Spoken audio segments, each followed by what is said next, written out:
17 जनवरी 1991 इतिहास में दर्ज वो तारीख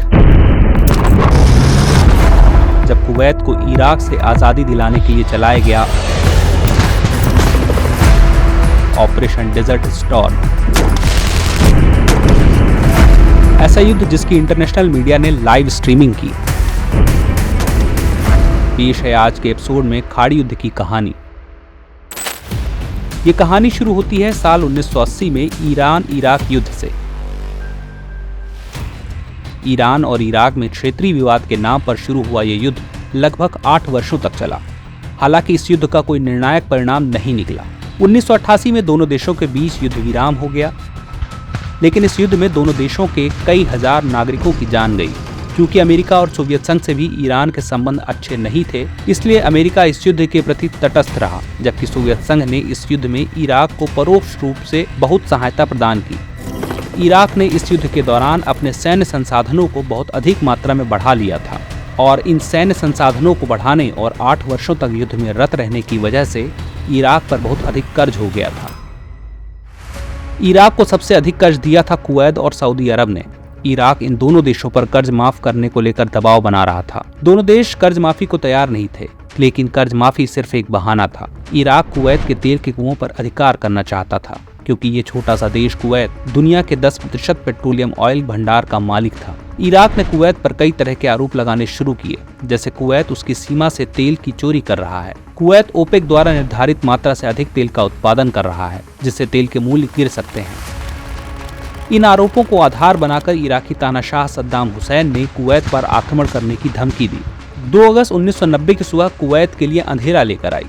2 अगस्त को सुबह होने से पहले ही इराकी सैनिक कुवैत की सीमा के अंदर घुस चुके थे। उन्होंने कुवैत की पार्लियामेंट पर कब्जा कर लिया था। कुवैत की छोटी सेना इराक के सैनिकों को घुसने से नहीं रोक पाई। हमले के 12 घंटे के अंदर कुवैत के तत्कालीन सरकार और राज परिवार के लोग देश छोड़कर जा चुके थे। अब आलम यह था कि कुवैत के आम लोगों को बचाने के लिए अब कोई नहीं था। इराकी सेना वहां के लोगों पर अत्याचार करने लगी। सद्दाम हुसैन ने सेना को खुली छूट प्रदान की थी। सेना ने कुवैत के बैंक लूट लिए।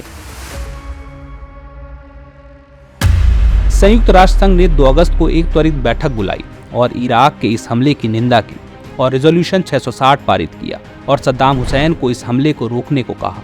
लेकिन सद्दाम हुसैन कहाँ रुकने वाला था। संयुक्त राष्ट्र ने 6 अगस्त को रेजोल्यूशन 661 पारित करके इराक पर कई तरह के आर्थिक प्रतिबंध लगा दिए। दरअसल इस युद्ध ने पूरी दुनिया को चिंता में डाल दिया था, क्योंकि यह युद्ध पूरे विश्व की अर्थव्यवस्था को ध्वस्त कर सकता था। दुनिया तेल आपूर्ति के लिए मिडिल ईस्ट एशिया के देशों पर निर्भर थी और इस युद्ध के रुकने की कोई गुंजाइश दिखाई नहीं दे रही थी।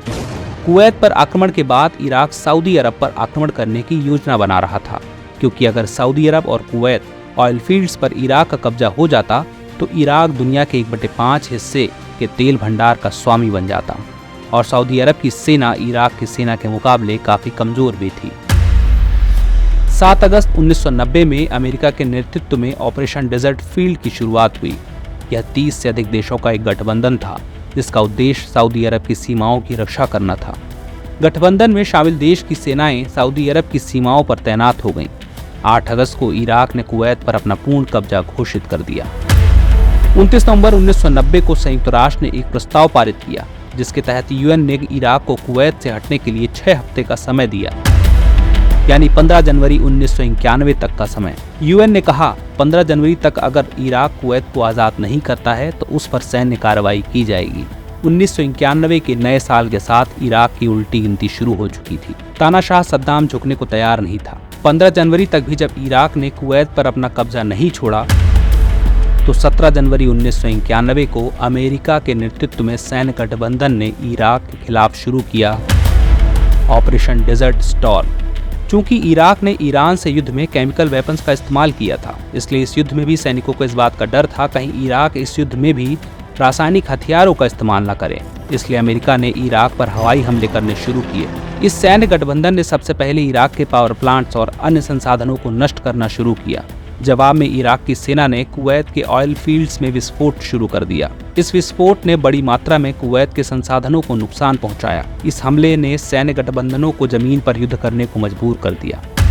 27 फरवरी 1991 को जब इराक के पास कोई उपाय नहीं बचा तो बगदाद रेडियो ने ऐलान किया कि इराक यूएन के रिजोल्यूशन को मानेगा। 27 फरवरी को इराक की सेना ने कुवैत को छोड़ दिया। 28 फरवरी को अमेरिकी सैन्य गठबंधन ने भी इराक पर हमला करना छोड़ दिया। 14 मार्च को कुवैत की निर्वासित सरकार की देश वापसी हुई और इसके साथ ही कुवैत आजाद हो गया। डियर व्यूअर्स, अपने एग्जाम की तैयारी को और बेहतर करने के लिए हमारे चैनल को लाइक, शेयर और सब्सक्राइब करना न भूलें।